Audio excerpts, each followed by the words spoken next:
Hello there, and welcome to Sleepy Science. Have you ever wondered what would happen if someone from the past could see our world today? What if a medieval alchemist working by candlelight in a stone workshop could step into a modern chemistry laboratory? What would they think? What would they understand? What would amaze them? Tonight we're going on an amazing journey through time. We'll explore what alchemists believed about matter. We'll discover what they actually found, even while searching for things that didn't exist. We'll see how their work became modern chemistry. And we'll imagine what would happen if an alchemist could see our world of atoms, molecules, and the periodic table. This is a story about curiosity. It's about how humans try to understand the world around them. It's about the long journey from mystical thinking to scientific understanding. Most of all, it's about asking questions and never giving up on finding answers. So get comfortable, close your eyes if you want. Let's drift into this gentle, impossible question together.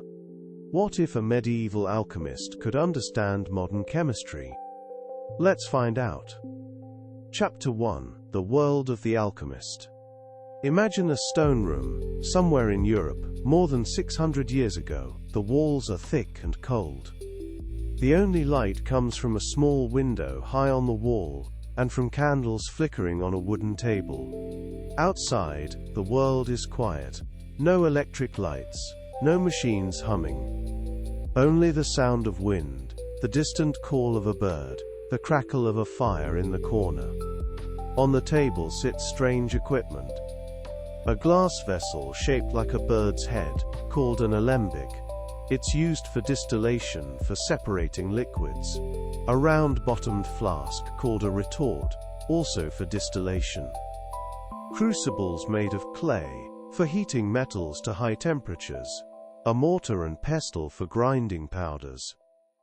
Scrolls covered in mysterious symbols, written in Latin or coded language. A furnace glowing with orange heat, hot enough to melt metals. This is an alchemist's workshop. For the person working here, these tools are powerful technology. They let them heat substances. They let them distill liquids. They let them purify materials. They let them search for secrets hidden in matter itself. For them, this is already like magic. The alchemist working here might spend hours, even days, on a single process. They might heat a mixture slowly, watching for color changes. They might wait for the right moment to add another ingredient. They might distill a liquid over and over, collecting different fractions, testing each one. They might grind materials in a mortar for hours, mixing them carefully, trying to achieve the perfect consistency. Time moved differently in these workshops. There was no rush, no deadline, no pressure to produce results quickly. The alchemist worked at the pace of the materials themselves. They learned the rhythms of their substances. They learned their secrets. They developed an intimate relationship with everything they worked with. They knew materials by smell, by color, by texture, by how they behaved when heated or cooled. This slow, careful work required patience and dedication. Many alchemists spent their entire lives searching for something called the Philosopher's Stone. They never found it. But they learned much along the way. They discovered new techniques, new substances, new ways of working with matter. Even their failures taught them something. They showed what did not work. They narrowed the possibilities. They guided them toward new experiments. Now, what did alchemists actually believe? Let's start with the basics. In medieval times, most people who studied matter believed in 4 classical elements. These were not elements as we understand them today. They were not hydrogen or oxygen or gold. Instead, they were earth, air, fire, and water. These 4 elements were thought to be the fundamental building blocks of everything. Earth was solid, heavy, stable. Air was light, invisible. always moving. Fire was hot, transformative, consuming. Water was fluid, life-giving, cleansing. Everything in the world was believed to be made of combinations of these four elements. A rock had mostly earth, with perhaps a little water. A flame was mostly fire, with air mixed in. A tree had earth in its roots, water in its sap, air in its leaves, and perhaps fire in its ability to burn. This idea came from ancient Greek philosophers. A man named Empedocles lived around 490 to 430 BCE. He proposed earth, air, fire, and water as the four roots of all matter. His ideas were passed down through the centuries, through Roman times, through the Islamic Golden Age, into medieval Europe. By the time of medieval alchemists, roughly from 500 to 1500 CE, this four-element theory was widely accepted across Europe and the Islamic world. Alchemy was reintroduced to Europe in the 12th century. This happened through translations of Arabic texts into Latin. The city of Toledo, Spain was a major center for these translations. Islamic scholars like Avicenna and Al-Razi had advanced alchemical knowledge. Their works introduced new concepts to European scholars. They brought sophisticated distillation techniques. They brought understanding of acids and other chemical substances. This cultural exchange was crucial. It helped develop European alchemy. And eventually, it helped create modern chemistry. Alchemists also believed in something called the Philosopher's Stone. This was not a literal stone you could hold in your hand. It was more like a perfect substance. A key that could unlock the secrets of matter. The Philosopher's Stone was supposed to be able to turn base metals like lead into precious metals like gold. It was also supposed to grant eternal life, or at least extend life far beyond normal limits. The search for the Philosopher's Stone drove many alchemists. They spent years, sometimes decades, trying to create it. They mixed substances. They heated them. They cooled them. They ground them into powders. They dissolved them in acids. They followed recipes written in coded language. These recipes were full of symbols and metaphors. Why did alchemists write in code? Partly to protect their secrets. If you discovered how to make gold, you would not want everyone to know. But they also wrote in code because they believed the secrets of matter were sacred.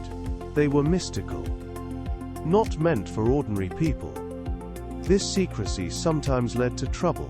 In 1317, Pope John XXII issued a papal bull condemning alchemy. He forbade it in some regions. In 1403, King Henry IV of England banned alchemy, though the ban was not always enforced. The Church viewed alchemy with suspicion. They associated it with heresy and fraud, even though many alchemists were devout Christians. They saw their work as revealing God's creation. Alchemists had beautiful symbols. A circle with a dot in the center meant the sun, which they associated with gold. A crescent moon meant silver. Mercury, the liquid metal, was represented by a symbol combining the moon's crescent with a cross. This reflected its dual nature as both metal and liquid. A triangle with a line through it meant earth. A triangle with a line above meant air. A triangle with a line below meant water. An upward-pointing triangle meant fire. These symbols appeared in their notebooks, on their equipment, in their secret texts. Some alchemical texts combined these symbols with Christian mysticism. They drew parallels between alchemical transformation and the passion and resurrection of Christ. Alchemists also associated 7 metals with the 7 known planets. Lead with Saturn, tin with Jupiter, iron with Mars, copper with Venus, Mercury with Mercury, silver with the Moon, gold with the Sun. These associations reflected their belief that celestial bodies influenced earthly matter. There was a connection between the macrocosm of the heavens and the microcosm of the laboratory. This symbolic system helped them organize their knowledge, even if the connections were mystical rather than scientific. Alchemists also searched for something called the elixir of life. This was a substance that could cure all diseases, restore youth, grant immortality. Some alchemists believed it was related to the Philosopher's Stone. Others thought it was a separate substance, perhaps a liquid that could be drunk. These goals might seem strange to us now. We know that you cannot turn lead into gold through simple chemical means. We know that there is no single substance that grants eternal life. But we should not dismiss the alchemists as foolish or superstitious. They were curious people, dedicated to understanding the world. They observed carefully.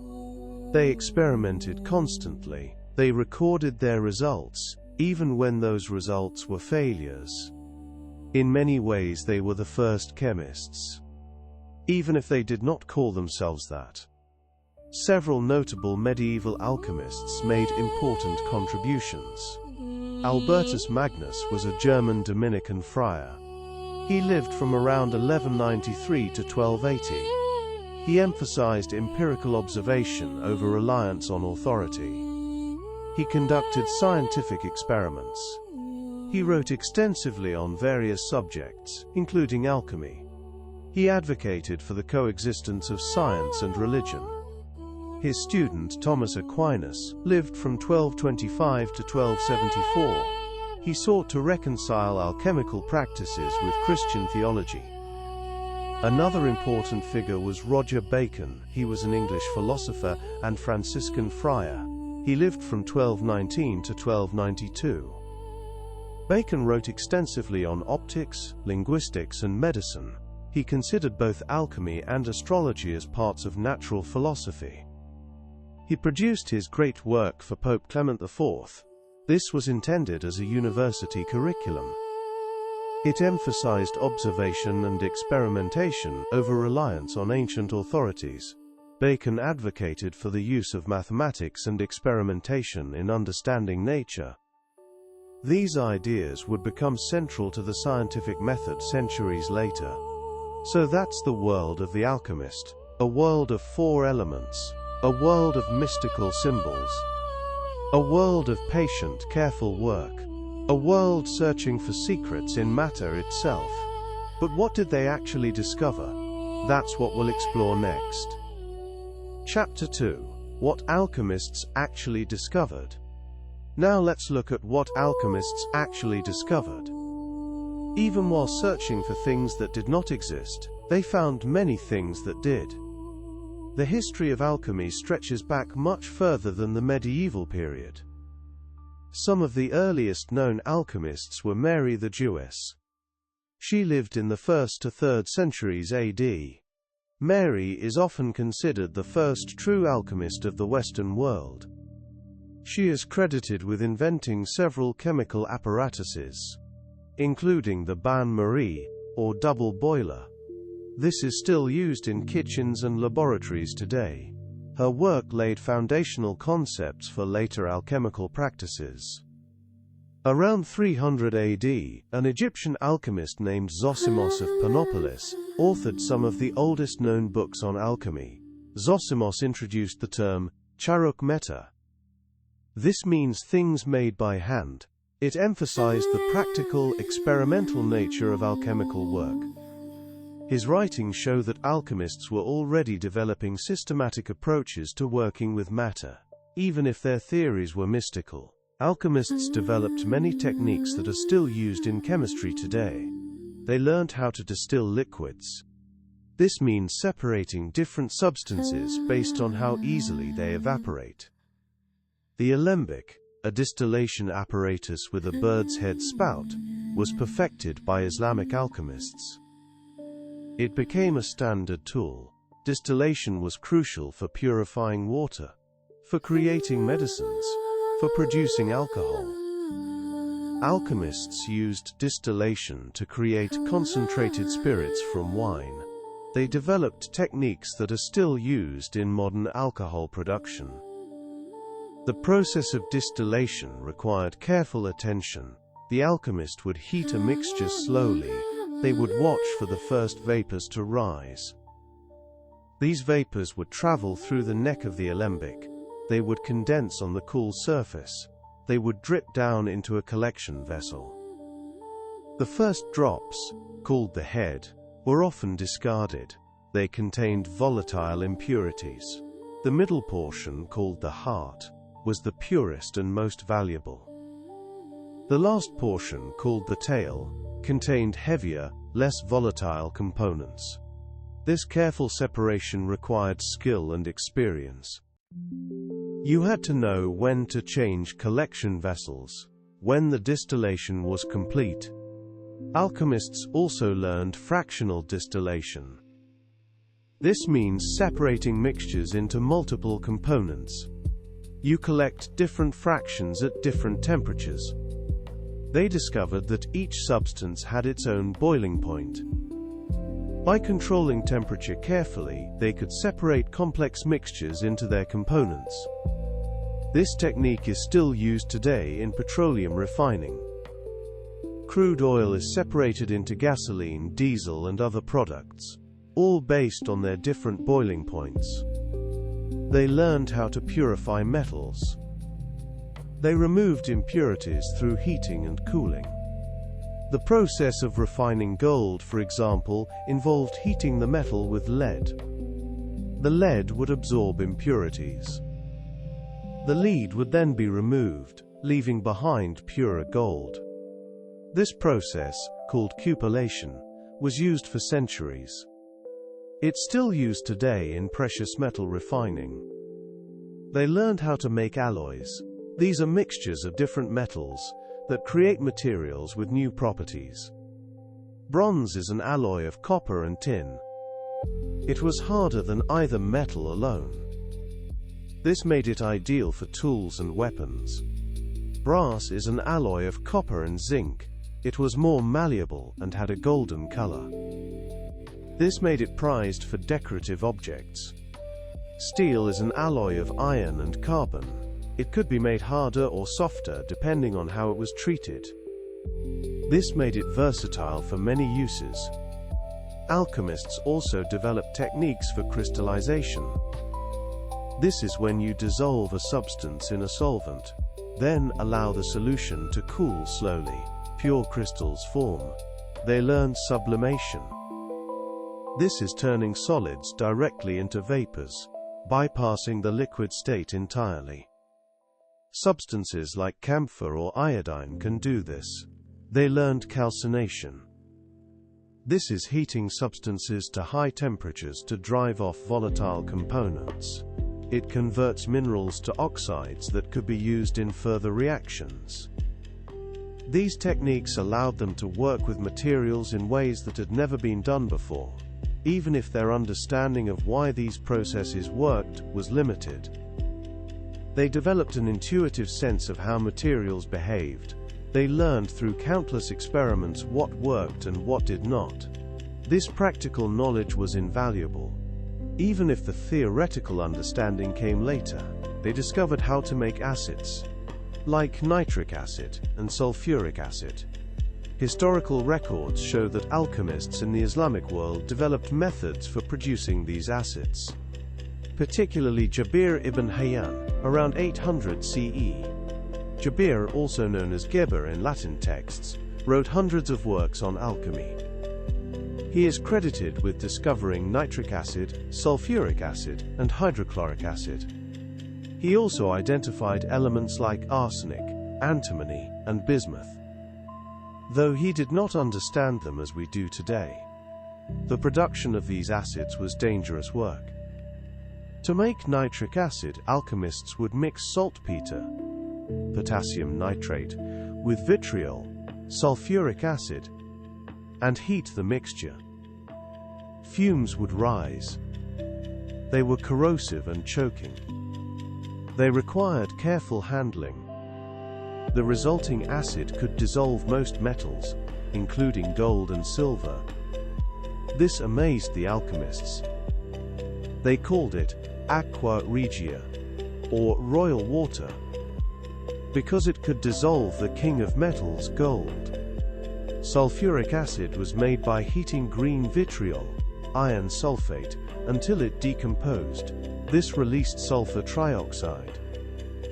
It would combine with water vapor in the air to form the acid. This process required high temperatures and careful control. The acid vapors were extremely corrosive. The resulting acid was used to dissolve metals, to prepare other chemicals, to speed up reactions. Hydrochloric acid was made by mixing salt with vitriol and distilling the mixture. The resulting acid was used to dissolve metals and to prepare other substances. Alchemists discovered that this acid could dissolve silver, but not gold. They used this to separate these precious metals. These acids were powerful tools, but also dangerous. Many alchemists were injured by acid burns, by inhaling corrosive fumes, by accidental spills. They worked without proper ventilation, without safety equipment. They relied on experience and caution to avoid accidents. Despite the dangers, they continued their work, driven by curiosity and the hope of discovery. These are powerful substances that can dissolve metals, break down materials, speed up reactions. Modern chemists still use these acids, though we understand much better how they work at the molecular level. We know that acids work by donating protons to other substances. Their strength depends on how easily they give up protons. They can catalyze reactions by providing protons at the right time and place. But the alchemists discovered their practical uses long before we understood these mechanisms. Alchemists learned how to make dyes. They created colors that could be used to color cloth, paint, or glass. Some of these dyes were so valuable that they were worth more than their weight in gold.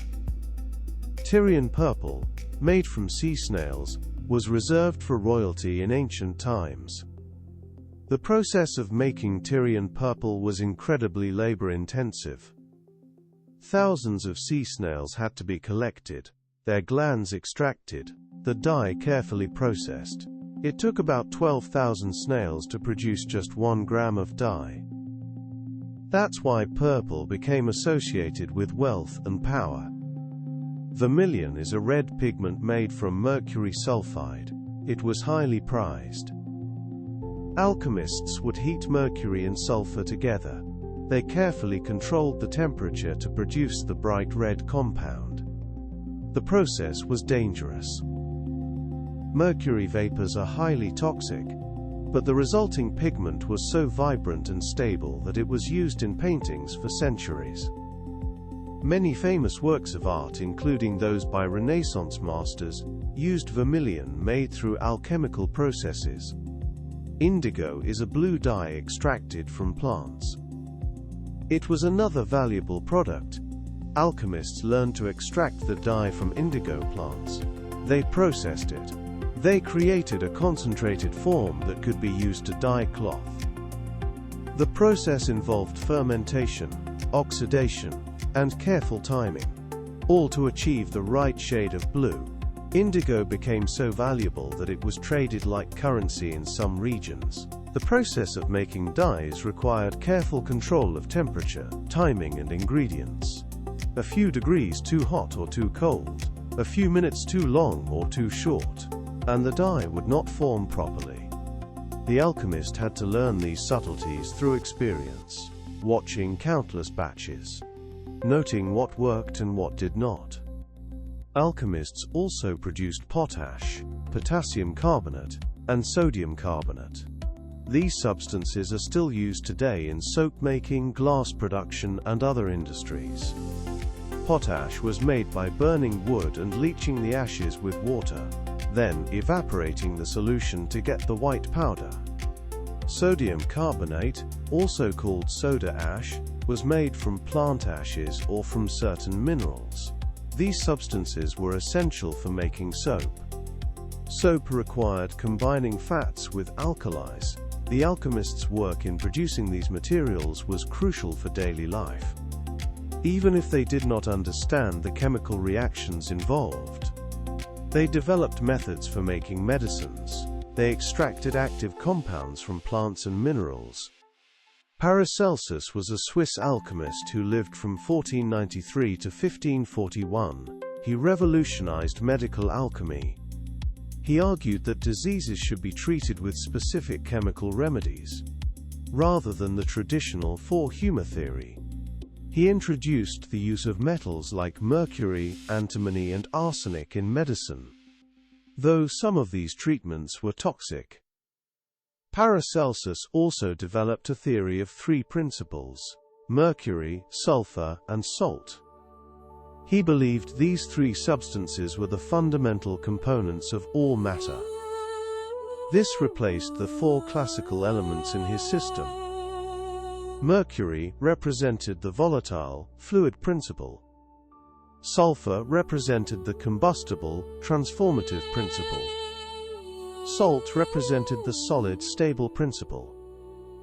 This three-principle system influenced chemistry for centuries, even though we now understand matter differently. Some of these medicines actually worked, even if the alchemists did not understand why. They had discovered, through trial and error, that certain substances could treat certain diseases. Paracelsus is considered a founder of iatrochemistry. That's the application of chemistry to medicine. Alchemists also advanced the art of glassmaking. They learned how to create clear glass, colored glass, glass that could withstand heat. They made vessels for their experiments, lenses for magnifying, windows for letting in light. The development of clear, high-quality glass was crucial for later scientific discoveries. It enabled the creation of lenses for microscopes and telescopes. These instruments would reveal worlds invisible to the naked eye. Glassmaking required precise control of temperature and ingredients. Alchemists learned to add different metal oxides to create colors: cobalt for blue, manganese for purple, copper for green. They discovered that adding lead made glass heavier and more refractive. This created the brilliant cut glass that would become prized in later centuries. They learned to blow glass into thin, uniform vessels. This created the delicate flasks and beakers that are still used in laboratories today. The ability to see through glass was revolutionary, to observe reactions happening inside transparent vessels. Before clear glass, alchemists had to work with opaque containers. They had to guess at what was happening inside. With glass vessels, they could watch colors change, see bubbles form, observe materials mixing and separating. This visual feedback was crucial for developing their understanding of chemical processes. Even if their explanations were mystical rather than scientific, archaeologists who study old alchemical workshops have found evidence of sophisticated techniques. At sites like Oberstockstall in Austria, dating to the 1500s, researchers have discovered crucibles that show signs of very high temperatures, reaching over 1400 degrees Celsius. They find residues that suggest complex chemical processes, including traces of metals and glass-making materials. They uncover equipment that was carefully crafted and precisely used. This shows that alchemists had developed practical skills, even without understanding atomic theory. Modern chemists have recreated some alchemical experiments. They follow the old recipes as closely as possible. Researchers at institutions like the University of Pennsylvania have replicated medieval alchemical processes. They found that many of these processes actually work, even if the alchemists' explanations for why they worked were wrong. the alchemists had discovered real chemical phenomena. But they interpreted them through the lens of their four-element theory and their mystical beliefs. This is an important point.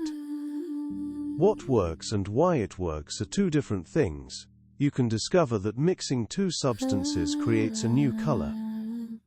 Without understanding that electrons are moving between atoms, you can learn that heating a metal changes its properties, without knowing that you are altering its crystal structure.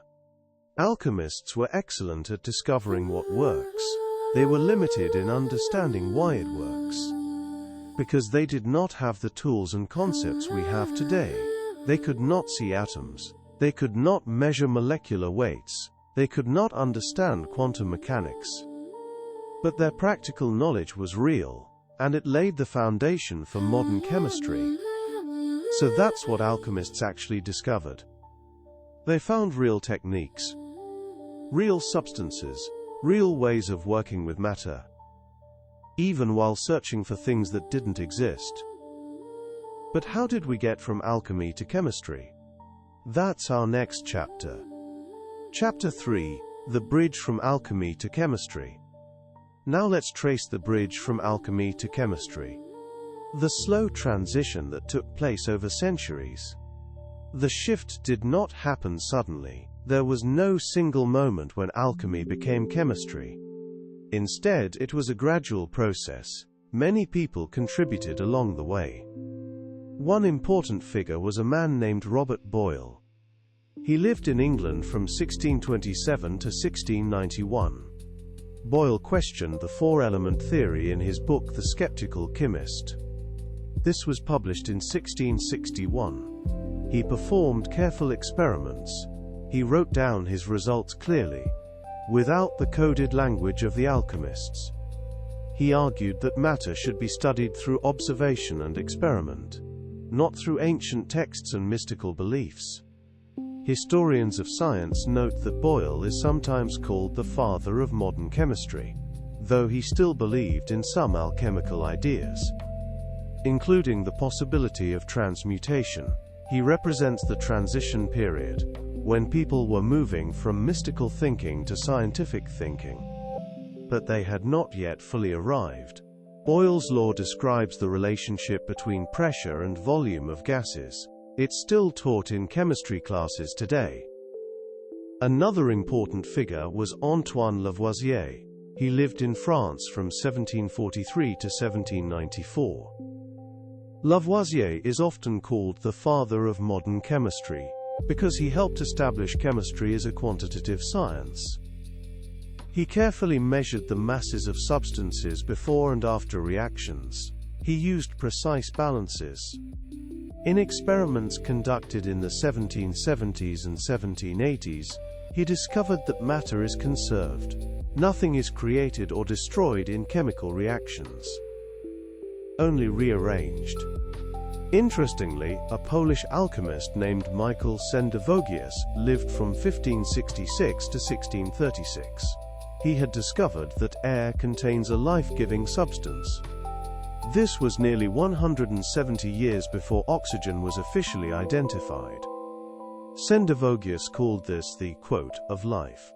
He wrote about it in his works, though he did not isolate or name it as oxygen. This shows that alchemists were making important observations, even if they lacked the systematic framework to fully understand them. This was a revolutionary idea. It was published in his Traité élémentaire de chimie in 1789. It meant that you could not actually create gold from lead through chemical means, because that would require creating matter, which is impossible. You could only rearrange what already exists. Lavoisier also helped develop the concept of elements as we understand them today. He defined an element as a substance that cannot be broken down into simpler substances by chemical means. This was very different from the four classical elements of earth, air, fire, and water. By Lavoisier's time, chemists had discovered many real elements. Hydrogen was discovered by Henry Cavendish in 1766. Cavendish called it inflammable air because it burned explosively when mixed with air and ignited. He discovered it by reacting metals with acids. He collected the gas that bubbled off. Lavoisier later named it hydrogen, meaning, quote, water former, because it combines with oxygen to form water. Oxygen was discovered independently by Carl Wilhelm Scheele in 1772 and Joseph Priestley in 1774. Though Lavoisier named it and explained its role in combustion, Priestley discovered it by heating mercuric oxide. He collected the gas that was released.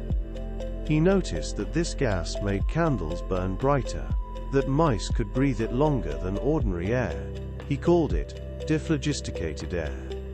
Using the phlogiston theory that was still popular at the time, Lavoisier showed that this gas was actually a component of air. That combustion was a process of combining with this gas, not releasing phlogiston. Nitrogen was discovered around the same time. It was recognized as the part of air that did not support combustion or respiration. Carbon had been known since ancient times, in forms like charcoal and diamond, but it was not recognized as an element until Lavoisier's work. Sulfur and phosphorus had also been known for centuries, used by alchemists in their experiments. Many metals were known: gold, silver, copper, iron, tin, lead, mercury, and others.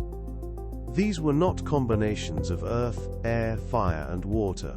They were fundamental substances, each with its own unique properties. The discovery of these elements challenged the four-element theory. How could there be so many different substances if everything was made of just four elements? How could metals be so different from each other if they were all combinations of the same four elements? These questions led chemists to abandon the old theory. They developed new ones based on observation and experiment. The scientific method was also developing during this period. Scientists began to form hypotheses, test them through controlled experiments, revise their theories based on evidence. They published their results openly, so others could verify and build upon their work. They moved away from secrecy toward collaboration. Another key figure in this transition was John Dalton. He was an English chemist who lived from 1766 to 1844. In 1808, Dalton published A New System of Chemical Philosophy. This introduced the first comprehensive atomic theory. Dalton proposed that each element consists of identical, indivisible atoms, with characteristic weights. He suggested that compounds are formed when atoms combine in fixed, whole number ratios. This theory explained why elements always combine in the same proportions, a principle that had been observed, but not understood. Just before Dalton, in 1797, a French chemist named Joseph Proust had formulated the law of definite proportions. Proust showed that a chemical compound always contains its constituent elements in a fixed ratio by mass, regardless of its source or method of preparation. For example, water always contains hydrogen and oxygen in an 8:1 mass ratio, whether it comes from a river, a well, or is synthesized in a laboratory. This law contradicted the alchemical idea that substances could be transformed by simply changing their proportions. This shift from alchemy to chemistry was not just about new discoveries, it was also about a new way of thinking. Alchemists sought secret knowledge, hidden truths, mystical understanding. Chemists sought open knowledge, testable truths, systematic understanding. Both approaches have value. The alchemist's sense of wonder and mystery is still important. The chemist's systematic approach has led to incredible advances. But they represent different philosophies, different ways of engaging with the natural world. The transition was not smooth or uniform. In some places, alchemy continued alongside chemistry for centuries. In others, chemistry developed more quickly, leaving alchemy behind. Some people practiced both, using alchemical techniques while accepting chemical theories. Others rejected alchemy completely, seeing it as superstitious nonsense. But even those who rejected alchemy's mystical aspects often used its techniques. The distillation apparatus, the furnaces, the methods of purification, all came from alchemy. The terminology, the symbols, the ways of thinking about matter, all had alchemical roots. Chemistry did not replace alchemy so much as transform it, taking what worked and leaving behind what did not. This transformation continues today. Modern chemistry still uses techniques developed by alchemists. It still asks questions about the nature of matter, about transformation, about the relationships between different substances. The tools have changed, the theories have evolved, but the fundamental curiosity remains the same. So that's how we got from alchemy to chemistry. A gradual transition, many people contributing, new ways of thinking, but building on what came before. Now let's explore what modern chemistry actually looks like. Chapter 4: Modern Chemistry and the Atomic World. Now let's explore modern chemistry. Starting with the atomic world.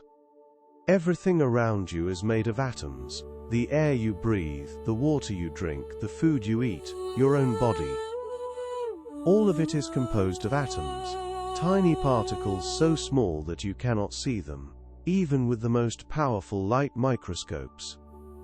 Atoms are mostly empty space.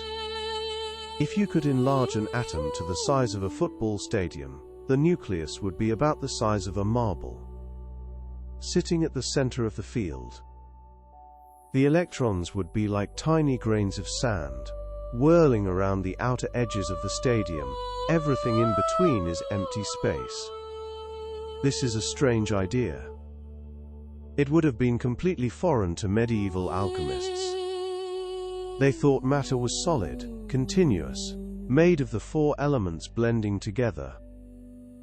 The idea that matter is mostly empty space would have seemed impossible, but we know it is true because of experiments performed over the last 200 years. In 1911, Ernest Rutherford fired alpha particles at gold foil. He discovered that atoms have a dense nucleus. Rutherford's experiment showed that most alpha particles passed straight through the foil, but a few bounced back. This revealed that atoms are mostly empty space, with a tiny, dense center. This contradicted the earlier plum pudding model, proposed by J.J. Thomson, which suggested atoms were uniform spheres of positive charge, with electrons embedded throughout. Thomson had discovered the electron in 1897. This showed that atoms were not indivisible as Dalton had thought, but contained smaller subatomic particles. This discovery fundamentally changed our understanding of atomic structure. It laid the foundation for modern chemistry. Scientists have since probed atoms with particles, with X-rays, with electric fields. They have built up a detailed picture of atomic structure, even though we cannot see atoms directly with visible light. At the center of every atom is a nucleus, made of protons and neutrons. Protons have a positive electric charge. Neutrons have no charge. They are held together by a powerful force called the strong nuclear force. Whirling around the nucleus are electrons, tiny particles with a negative electric charge. Electrons are much lighter than protons or neutrons. They move in regions called orbitals. These are not like planets orbiting the Sun, but more like clouds of probability, areas where the electron is likely to be found.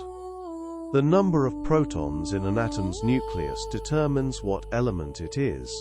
An atom with 1 proton is hydrogen.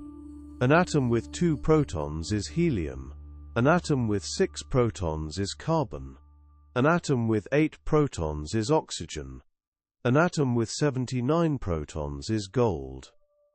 This is very different from the four-element theory. Instead of 4 fundamental substances, we now know of 118 elements that have been discovered and confirmed, each with its own unique number of protons, each with its own properties. The periodic table was first organized by Dmitry Mendeleev, a Russian chemist, in 1869. Mendeleev arranged elements by atomic weight. He noticed that properties repeated periodically. He left gaps in his table for elements that had not yet been discovered. He predicted their properties with remarkable accuracy. For example, he predicted the existence and properties of gallium, discovered in 1875, germanium, discovered in 1886, scandium, discovered in 1879. All three matched Mendeleev's predictions closely. Mendeleev arranged elements by atomic weight rather than atomic number. Atomic number was not understood until the early 1900s, when Henry Moseley discovered that atomic number, the number of protons, was the true organizing principle. This ability to predict undiscovered elements would have amazed alchemists, who searched for patterns but lacked the systematic framework to make such precise predictions. The periodic table organizes these elements in a way that reveals patterns. Elements in the same column tend to have similar properties. Elements in the same row follow certain trends. The table is not just a list, it is a map of how matter is structured, a guide to understanding the relationships between different elements. When atoms come together, they form molecules. A molecule is 2 or more atoms bonded together. Water is a molecule made of 2 hydrogen atoms and 1 oxygen atom. Carbon dioxide is a molecule made of 1 carbon atom and 2 oxygen atoms. Sugar is a molecule made of many carbon, hydrogen, and oxygen atoms, arranged in a specific pattern. The way atoms combine is not random. They follow rules based on their electron arrangements. Atoms want to have full outer electron shells. This makes them stable. They achieve this by sharing or transferring electrons with other atoms. Water forms because oxygen needs 2 more electrons to fill its outer shell. Each hydrogen atom can provide 1 electron. When 2 hydrogens share their electrons with 1 oxygen, all 3 atoms become more stable. This is why water is so common. It is a very stable arrangement. Carbon dioxide forms because carbon needs 4 more electrons, and each oxygen needs 2. When 1 carbon shares electrons with 2 oxygens, all 3 atoms achieve stability. This is why carbon dioxide is produced when carbon-containing materials burn. Carbon atoms combine with oxygen atoms from the air. Sugar is more complex, with many carbon, hydrogen, and oxygen atoms arranged in rings and chains. Each atom shares electrons with its neighbors, creating a stable, complex structure. The specific arrangement determines the properties: how sweet it tastes, how it dissolves in water, how it reacts with other substances. Chemical bonds are the forces that hold atoms together in molecules. There are different types of bonds. Ionic bonds form when 1 atom gives an electron to another atom. This happens when 1 atom strongly attracts electrons, and another easily gives them up. Sodium chloride, table salt, is held together by ionic bonds. Sodium gives an electron to chlorine, creating positively charged sodium ions and negatively charged chloride ions that attract each other. Covalent bonds form when atoms share electrons. This happens when atoms have similar abilities to attract electrons. Water is held together by covalent bonds. Oxygen and hydrogen share electrons, though oxygen attracts them more strongly, creating a slight charge separation that makes water molecules attract each other. The type of bond depends on the atoms involved and how they interact. Metals tend to form ionic bonds with nonmetals. Nonmetals tend to form covalent bonds with each other. The strength of the bond depends on how strongly the atoms attract electrons, and how close together they can get. In 1916, an American chemist named Gilbert N. Lewis introduced the concept of electron pairs. He developed Lewis dot structures. These show how atoms share or transfer electrons to form compounds. This provided a clear explanation of chemical bonding that alchemists could never have imagined. As they had no concept of electrons or atomic structure, Lewis's work helped chemists understand why certain atoms bond together, why molecules have specific shapes and properties. When molecules interact, they can undergo chemical reactions. Atoms rearrange, bonds break and form, new molecules are created, but the atoms themselves do not change. A carbon atom is always a carbon atom, whether it is in a piece of coal, a diamond, or a living cell. This is another important point. In chemical reactions, atoms rearrange, but they do not transform into different elements.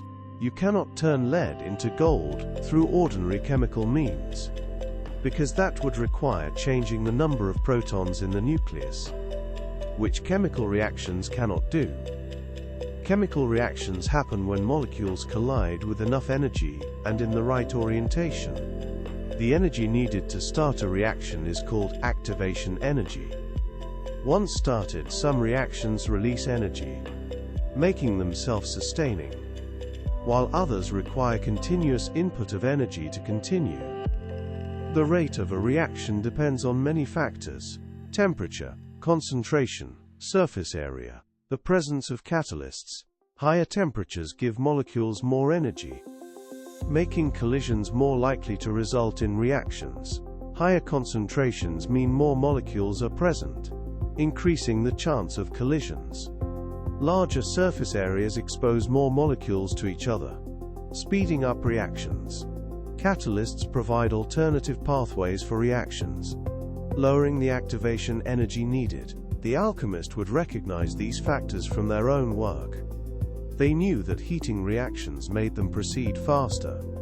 They knew that grinding materials into powders increased their surface area, made them react more quickly. They knew that some substances, when added to reactions, seemed to speed them up without being consumed themselves, though they did not understand why. Modern chemistry explains these observations in terms of molecular collisions, energy barriers, reaction mechanisms. We can predict how fast reactions will proceed, what products will form, how to optimize conditions for desired outcomes. But the basic observations the alchemists made were accurate, even if their explanations were not. However, it is theoretically possible to turn lead into gold through nuclear reactions by changing the number of protons. In 1980, scientists at the Lawrence Berkeley Laboratory actually did this. They used a particle accelerator to bombard bismuth atoms. They created gold atoms. They removed protons and neutrons from bismuth atoms, transforming them into gold. However, the process created only a few atoms of gold, far too little to be practical or valuable. But this requires enormous amounts of energy and produces radioactive byproducts. The cost far exceeds the value of the gold produced. It is not practical, and it is not what the alchemists were trying to do with their furnaces and crucibles. So that's modern chemistry: atoms, molecules, chemical bonds, the periodic table. A whole new way of understanding matter. But what would an alchemist think of all this? That's what we'll explore next. Chapter 5: How an alchemist would understand modern concepts. Now let's imagine how an alchemist would react to these modern concepts. If you could bring a medieval alchemist into a modern chemistry classroom and explain atomic theory, what would they understand? What would confuse them? What would amaze them? Let's start with the concept of elements. When you tell an alchemist that there are 118 elements, not 4, they might be skeptical at first. But if you show them samples of different elements, they would see that these substances are indeed different. Gold looks different from silver. Oxygen behaves differently from hydrogen. Carbon is not the same as nitrogen. The alchemist might begin to see that the 4-element theory was too simple. They might recognize that matter is more complex than they thought. But they might also struggle with the idea that these elements are fundamental, that they cannot be broken down further. The alchemist's goal was often to break things down, to find the simplest components, to reduce matter to its essence. The idea that elements are already fundamental might be satisfying in one way, and frustrating in another. When you explain atoms, the alchemist would face a bigger challenge. They have never seen an atom. They have no way to observe atoms directly. The idea that matter is made of invisible particles would require a leap of faith, a trust in instruments and experiments they cannot perform themselves. But alchemists were used to working with things they could not see directly. They worked with spirits, with essences, with hidden properties. The idea of invisible particles might not be as strange to them as we might think. You might show them evidence for atoms. You could explain Brownian motion. This is the random movement of tiny particles suspended in a liquid. First observed by Robert Brown in 1827. When you look at pollen grains floating in water through a microscope, they jiggle and move constantly. This movement is caused by invisible water molecules bumping into the pollen grains. The alchemist might be able to see this through a simple microscope, watching the particles dance, and begin to accept that there are invisible things moving around them. You could explain how chemists can count atoms indirectly. When you know the mass of a substance and the mass of its atoms, you can calculate how many atoms are present. For example, a single gram of hydrogen contains about 600 sextillion atoms, a number so large it is almost impossible to imagine. The alchemist might struggle with these numbers, but they might also be amazed by the precision of modern measurements. You could show them how atoms combine in fixed ratios. Water always has 2 hydrogen atoms for every oxygen atom, never more, never less. This consistency suggests that atoms are real, discrete particles, not just a convenient fiction. The alchemist might see this as confirming their intuition, that matter has structure, even if they did not imagine it as atoms. However, the idea that atoms are mostly empty space would be very difficult to accept. When you hold a rock, it feels solid. When you pour water, it seems continuous. The idea that these solid, continuous substances are actually mostly empty space would contradict direct experience. The alchemist might ask, if matter is mostly empty space, why can I not pass my hand through this table? You would explain that electrons create a kind of barrier, that electric forces prevent atoms from passing through each other easily. But this explanation relies on concepts the alchemist has never encountered. When you show them the periodic table, they might see it as a kind of map, similar to the symbolic diagrams they used in their own work. They might appreciate the organization, the patterns, the way it reveals relationships between different substances. But they would probably be overwhelmed by the number of elements. 118 is a lot to comprehend. The alchemist was used to thinking in terms of 4 elements, or perhaps 7 metals, or a few basic principles. The complexity of the periodic table might feel like too much information. However, if you explain it slowly, showing how elements relate to each other, the alchemist might begin to see the beauty in the system. They might recognize that this periodic table is what they were searching for, in a way, not a philosopher's stone, but a map of matter, a guide to understanding how different substances relate to each other. Now let's explore chemical reactions in more detail, and how an alchemist would understand them. A chemical reaction happens when molecules interact and rearrange. Atoms move from one molecule to another. Bonds break and form. New substances are created. But the atoms themselves remain the same. For example, when you burn wood, the carbon atoms in the wood combine with oxygen atoms from the air. They form carbon dioxide. The wood disappears, but the carbon atoms are still there, just rearranged into a different molecule. This is the principle of conservation of matter, discovered by Lavoisier. Nothing is created or destroyed in chemical reactions. Matter only changes form. An alchemist would probably understand this concept, at least in a practical sense.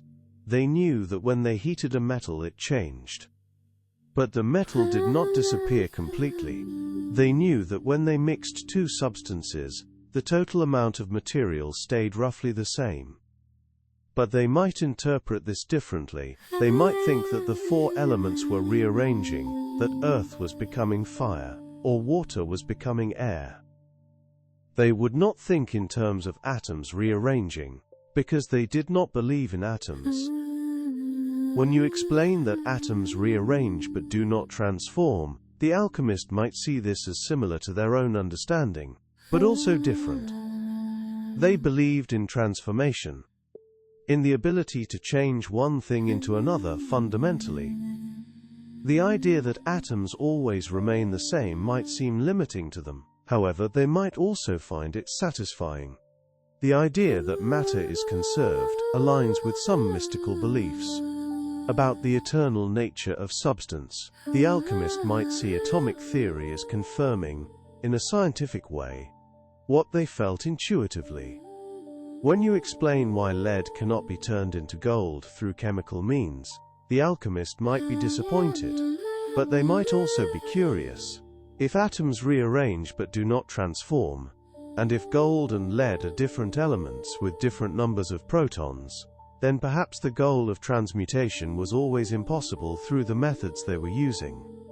But you could also explain that nuclear reactions can change elements, that it is theoretically possible to turn lead into gold.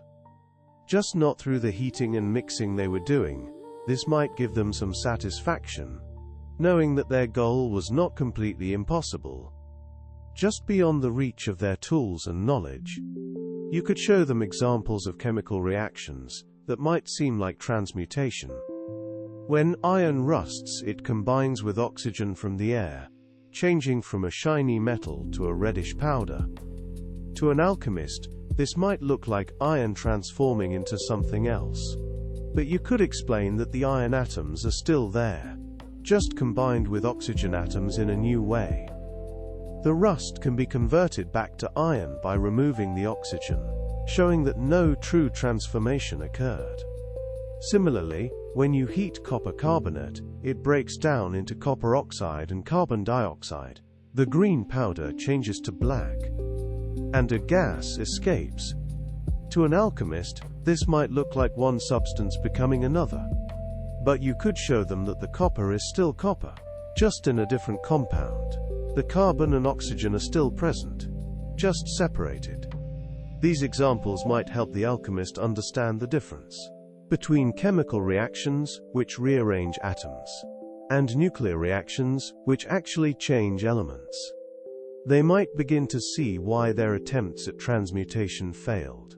They were trying to change elements using methods that could only rearrange them.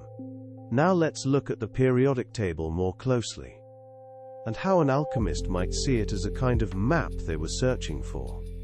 The periodic table is organized in rows and columns. Elements in the same column, called groups, have similar properties. For example, the elements in the first column are all very reactive metals. The elements in the last column are all gases that rarely react with anything. Elements in the same row, called periods, follow trends. As you move from left to right across a row, elements become less metallic and more non-metallic. The size of atoms generally decreases. The ability to attract electrons increases. These patterns are not random, they reflect the underlying structure of atoms, how electrons are arranged around the nucleus.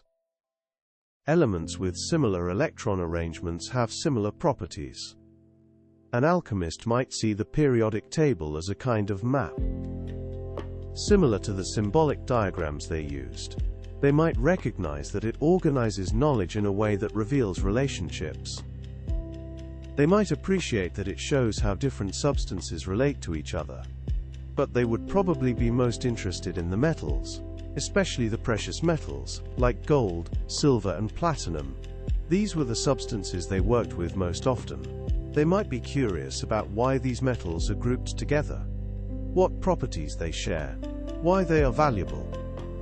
If you explain that gold and silver are in the same group, that they have similar electron arrangements, the alchemist might see this as confirming their intuition, that these metals were related.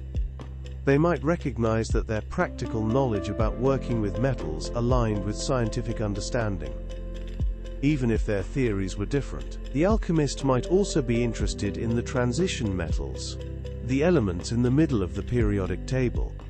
These include iron, copper, zinc, and many others that alchemists worked with. They might be curious about why these metals have similar properties, why they can form alloys, why they react in certain ways. You could explain that transition metals have partially filled electron shells. This gives them unique properties. They can form multiple types of bonds, can exist in different oxidation states, can act as catalysts in reactions. This is why iron can rust, forming iron oxide, but also form other compounds. Why copper can form both copper oxide and copper sulfate. Why these metals are so versatile. The alchemist might recognize that they had observed these properties without understanding them. They knew that iron could form different colored compounds, that copper could be green or blue depending on what it was combined with, that these metals behave differently from the alkali metals, like sodium or potassium. Now they could see why. It was all about electron arrangements, about how many electrons were available for bonding. If you show them how the periodic table predicts properties, how you can look at an element's position and know something about how it will behave, the alchemist might see this as a powerful tool. Similar to the symbolic systems they used, you could give them specific examples. Tell them that elements in group 17, the halogens, all form salts when combined with sodium. Show them fluorine, chlorine, bromine, and iodine, each forming sodium fluoride, sodium chloride, sodium bromide, and sodium iodide. Each salt has different properties. Sodium fluoride is used in toothpaste. Sodium chloride is table salt. Sodium bromide was once used as a sedative. Sodium iodide is used in medicine. But they all follow the same pattern. One sodium atom combines with one halogen atom. You could explain that elements in the same period have atoms of similar size. This affects how they bond. As you move from left to right across a period, atoms get smaller, because the increasing number of protons pulls electrons closer. This affects how atoms pack together in solids, how they form bonds, how they react with other elements.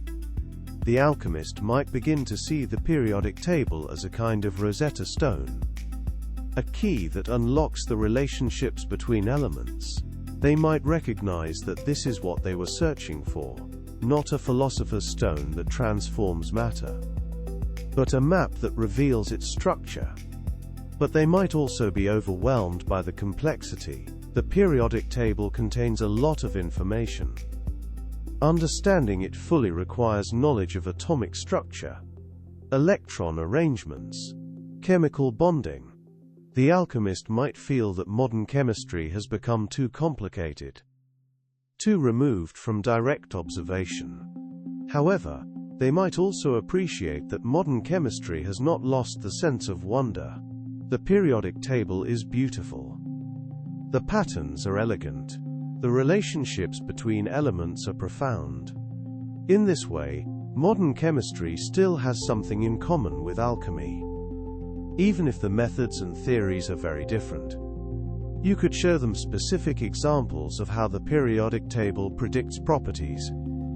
Tell them that all elements in the first column react violently with water, producing hydrogen gas and heat. Show them lithium, sodium, and potassium, each more reactive than the last, each fitting the pattern perfectly. The alchemist might see this as confirming their belief that substances have relationships, that there are patterns in nature waiting to be discovered. You could explain how elements in the same group have similar chemical behaviors. The halogens in the second to last column all form salts when combined with metals. Fluorine, chlorine, bromine, and iodine are all different, but they share this fundamental property. The alchemist might recognize this as similar to their own observations about how certain metals behaved similarly, even if they explained it differently. You could show them how the periodic table explains why some elements are rare and others common. The heaviest elements at the bottom of the table are unstable and decay quickly, which is why they are rare in nature. The lighter elements at the top are stable and abundant. This might help the alchemist understand why gold is rare. It is a heavy element that requires extreme conditions to form.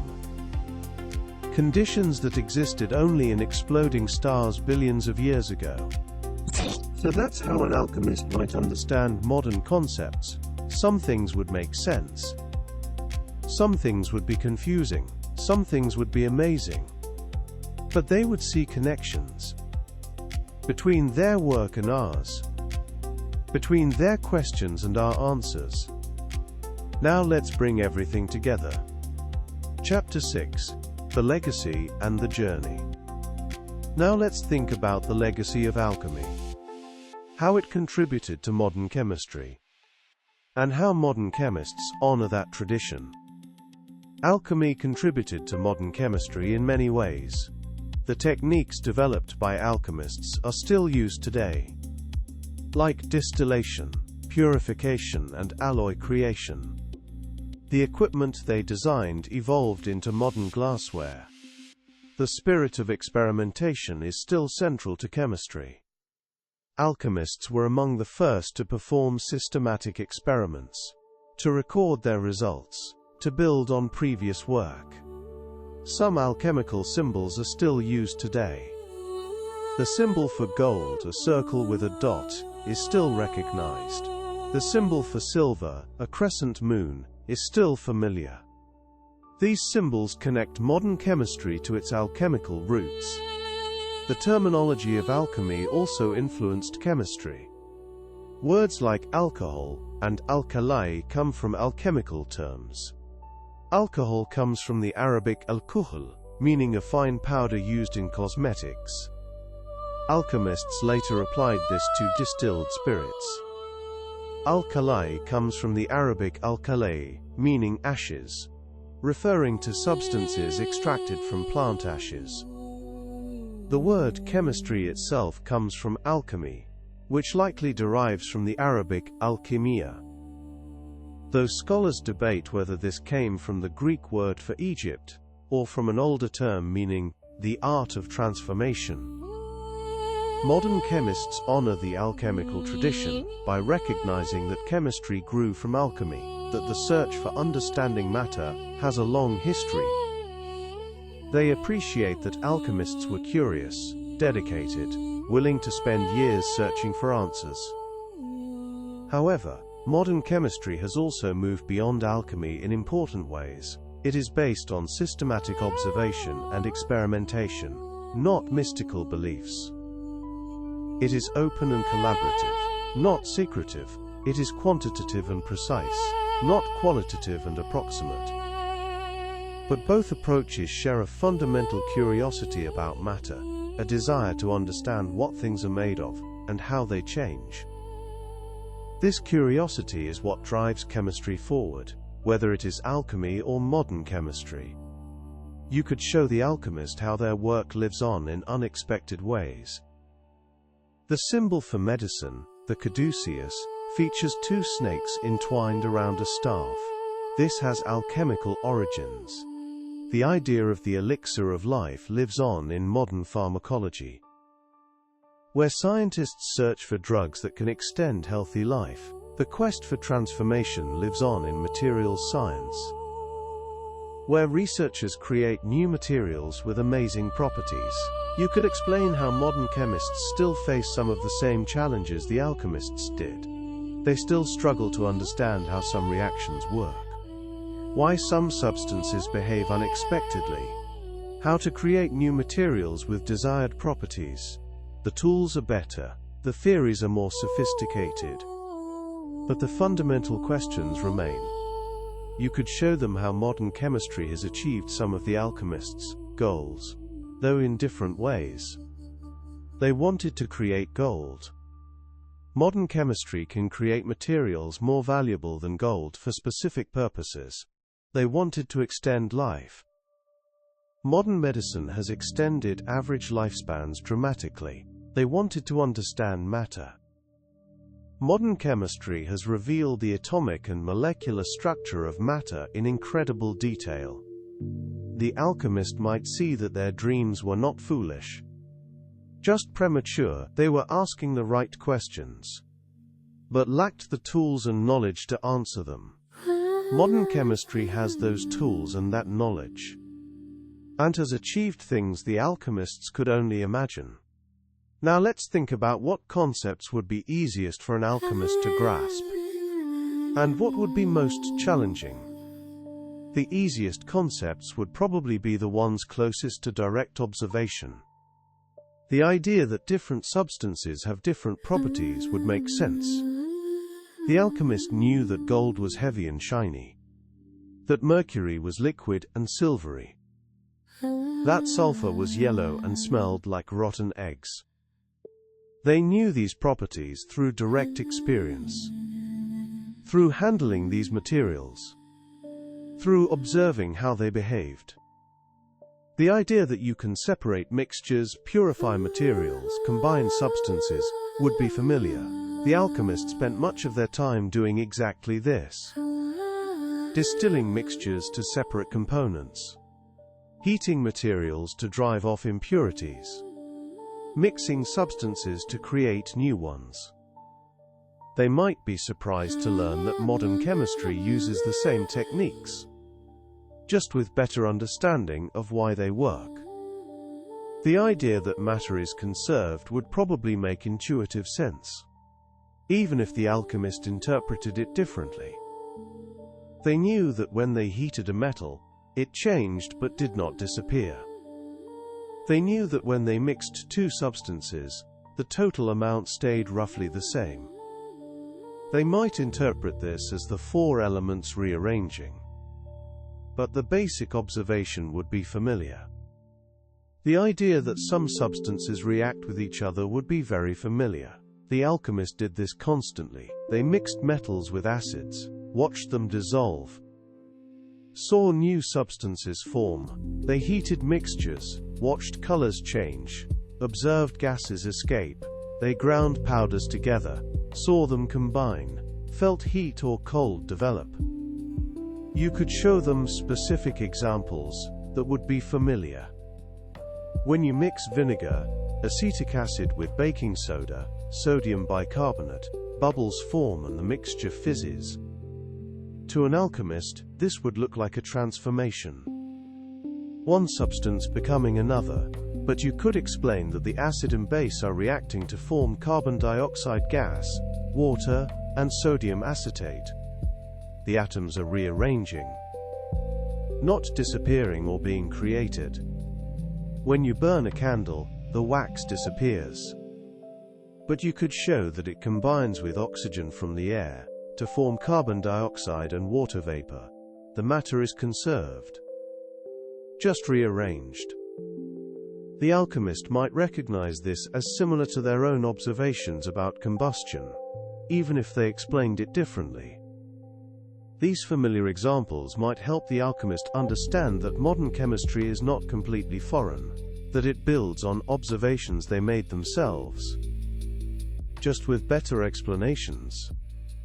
The most challenging concepts would be the ones that require accepting things you cannot see directly. Atomic theory would be difficult.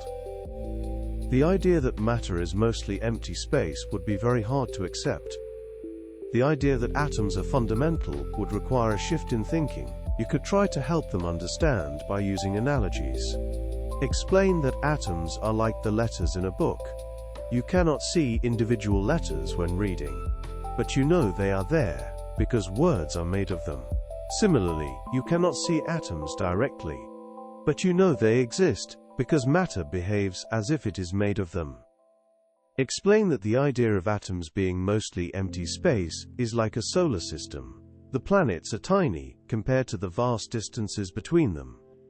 If you could shrink yourself to atomic size, you would see mostly empty space, with tiny nuclei and electrons separated by huge distances. But at our scale, matter feels solid because there are so many atoms, and their electrons create barriers that prevent objects from passing through. The idea that atoms are fundamental might be the hardest to accept. The alchemist's goal was often to break things down to their essence, to find the simplest components. The idea that elements are already fundamental might be frustrating, but you could explain that this is actually what they were searching for. The fundamental building blocks of matter. They just imagined them differently.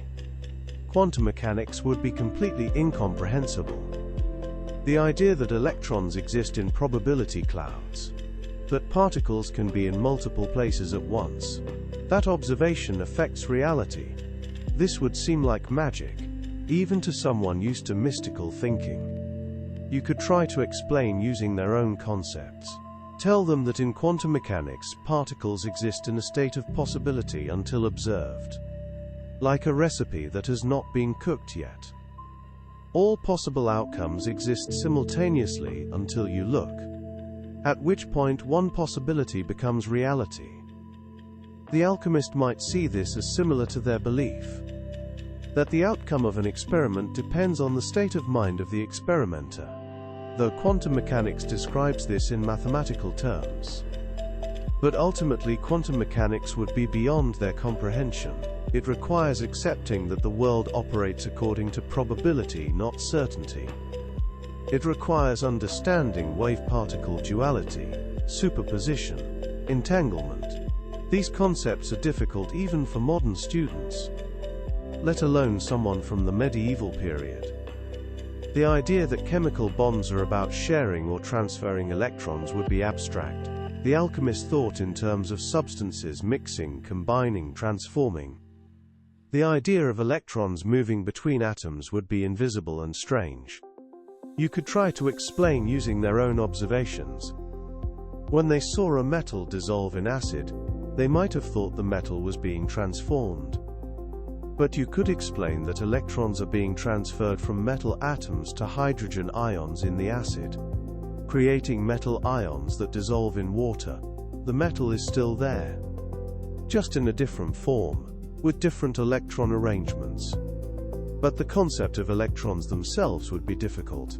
The alchemist had no concept of electricity, of charged particles, of atomic structure. They would need to understand these concepts before they could understand chemical bonding. This would require a complete rethinking of their understanding of matter, which might be too much to ask. However, the alchemist might appreciate that modern chemistry has not lost the sense of wonder. The fact that everything is made of atoms, that these atoms arrange into molecules, that molecules interact to create the complexity of life.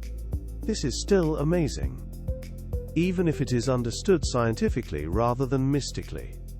You could help them understand by using analogies they might recognize. Explain that atoms are like the letters of an alphabet, individually simple, but capable of creating infinite complexity when combined.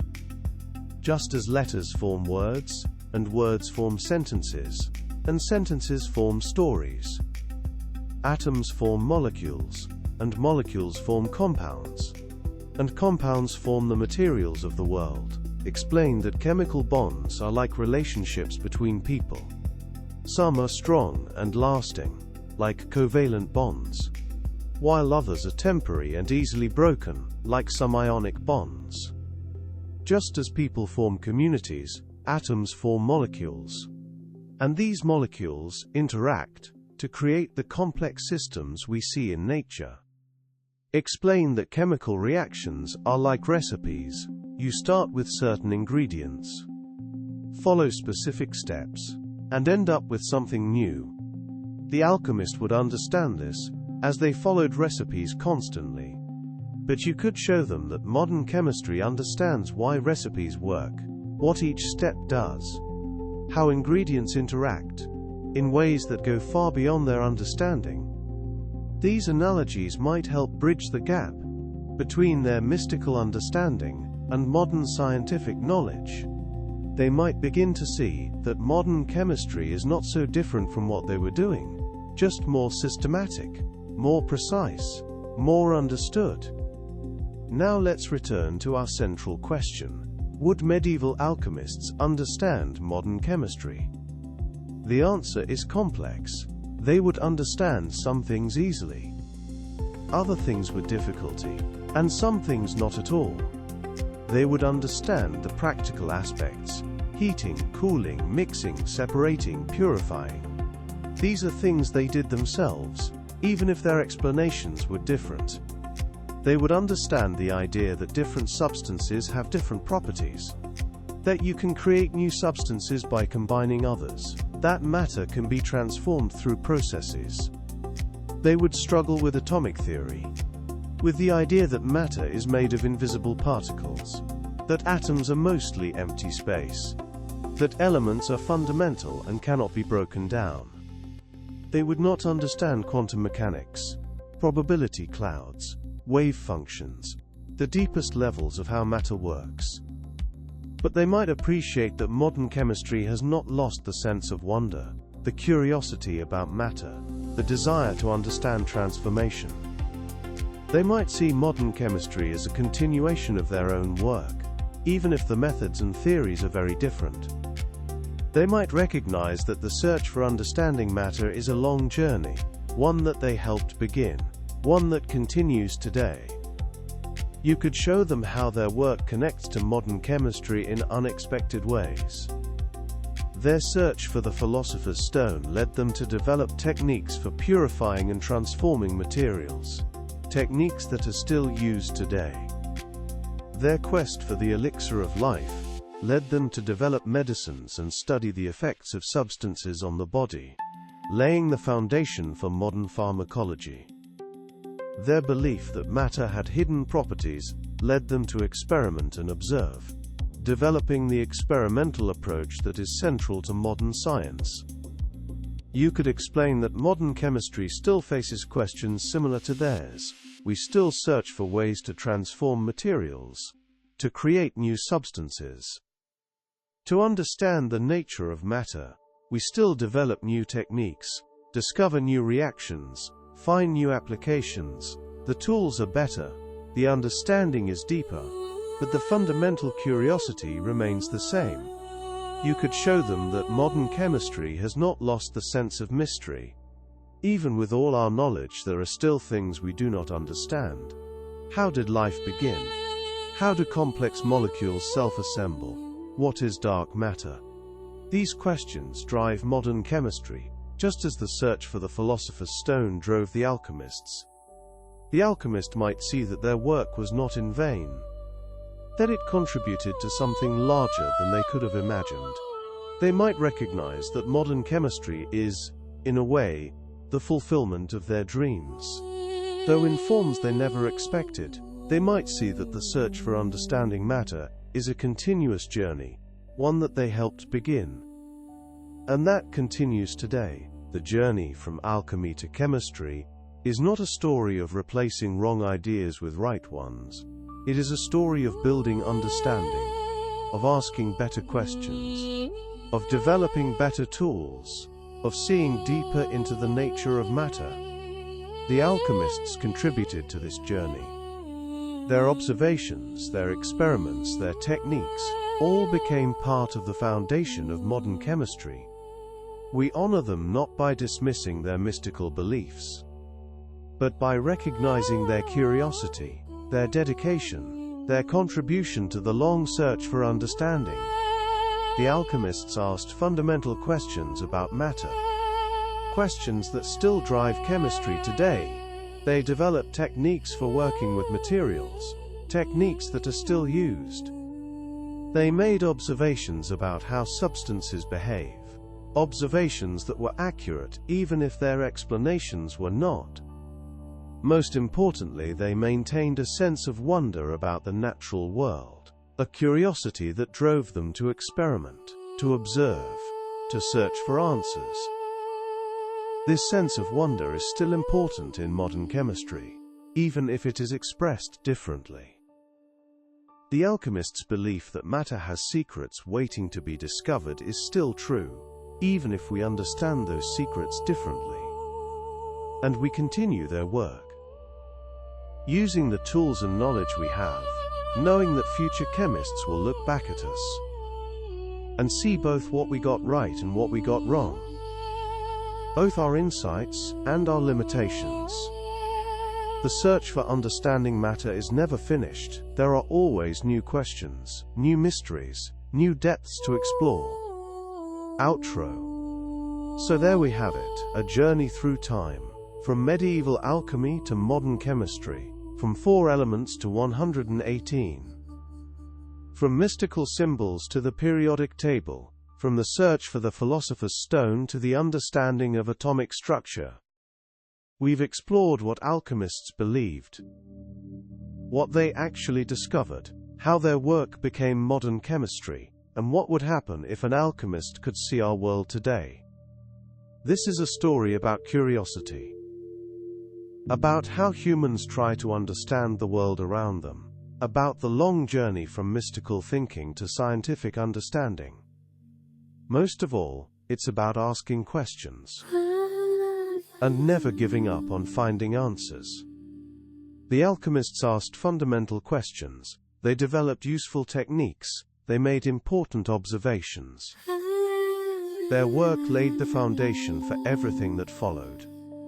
Modern chemists have tools the alchemist never imagined, knowledge the alchemist never had, understanding the alchemist never achieved, but they are still asking questions, still searching, still driven by the same curiosity. Both are part of the same journey, the same human quest to understand the world around us. The tools have changed, the theories have evolved, but the fundamental question remains: what is matter, and how does it work? This question has driven chemistry for centuries. It will continue to drive it forward into whatever future awaits. As you drift towards sleep, let these thoughts settle gently in your mind. The alchemist's workshop, the modern laboratory, the bridge between them, the long journey of understanding, the continuity of curiosity, the wonder that remains. Science is full of questions, and that's what makes it awesome.